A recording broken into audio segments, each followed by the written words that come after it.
बहुत समय पहले की बात है। एक राज्य में बाहुबली नाम का एक राजा रहता था। उसकी 7 बेटियां थीं। राजा बहुत अहंकारी था और उसके राज्य में प्रजा बहुत सुखी थी।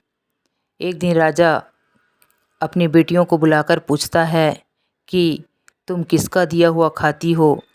राजा की 6 बेटियों ने कहा, पिताजी हम आपका दिया हुआ खाते हैं। लेकिन राजा की सबसे छोटी बेटी ने कहा, मैं अपने भाग्य का खाती हूँ। यह सुनकर राजा बहुत क्रोधित हुआ और उसने अपनी सबसे छोटी बेटी का विवाह एक गरीब लकड़हारे के साथ कर दिया और अपनी 6 बेटियों का विवाह राजघराने में कर दिया। जब विदाई के समय वक्त आया तो राजा ने छोटी बेटी को ताना मारते हुए कहा, तुम कहती थी कि ना तुम अपने भाग्य का खाती हो, तो मैंने तुम्हारा विवाह इस गरीब लकड़हारे के साथ किया है। अब तुम इस घर से जा सकती हो।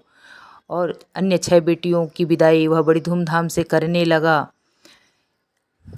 छोटी बेटी राजा की छोटी बेटी जो गरीब लकड़हारे की पत्नी बन चुकी थी, वह अपने जीविकोपार्जन करने के लिए अपने पति के साथ लकड़ी काटने जाती। लकड़ी काटकर बेचकर जो पैसा मिलता था उससे घर के खाने पीने का सामान ला के अपना जीविका चला रही थी। धीरे धीरे कुछ दिनों तक ऐसा ही चलता रहा। कुछ समय के बाद उसका पति लकड़हारे का तबीयत बहुत ज़्यादा ख़राब हो गया और वह काम में नहीं जा पा रहा था। इसलिए वह लकड़हारे की पत्नी जो छोटी राजकुमारी थी, राजा की बेटी थी, वह जंगल जाती है, लकड़ी काट कर लाती है और उसे बाज़ार में बेचकर उससे खाने पीने का सामान लाती है और दूध का पैकेट भी लाती है। क्योंकि वह जहाँ पे रहती थी वहाँ पे नाग नागिन का एक बिल था, तो वहाँ पे वह दूध का कटोरा रख के आ जाती थी। एक दिन उस लकड़हारे की पत्नी को नाग नागिन का सपना आया। सपने में कहा कि बेटी तुम उस जगह की खुदाई करना जहाँ पे तुम दूध का कटोरा रखने जाती हो, वहाँ पे बहुत बड़ा खजाना छुपा हुआ है।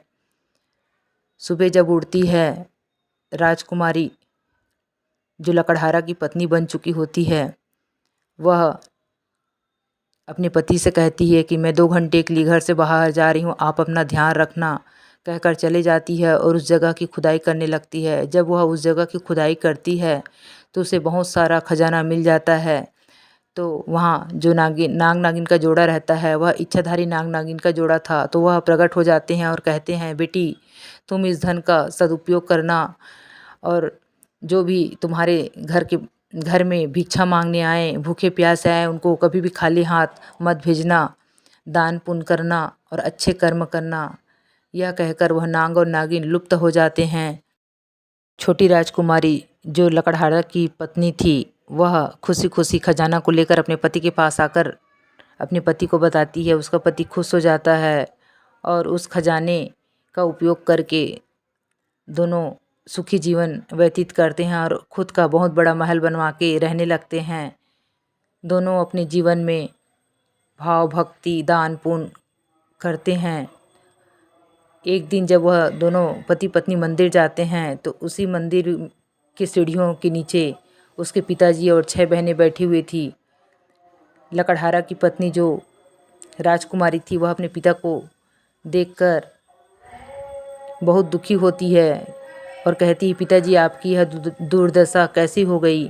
पिताजी अपनी गलती के लिए क्षमा मांगता है और छोटी राजकुमारी बहुत दयालु थी। वह अपने पिताजी को और 6 बहनों को अपने साथ में ले आती है और उनके पास इतना पर्याप्त धन था कि वह अपने पिता को फिर से राजा बना देती है और बहनों को अपने साथ में रखती है। इस प्रकार वह सुखी और संपन्न जीवन व्यतीत करती है। इसलिए कहते हैं, यदि किसी बालक का जन्म होता है तो वह अपने साथ अपना भाग्य लिखवा के लाता है और वह अपने भाग्य के ही खाता है।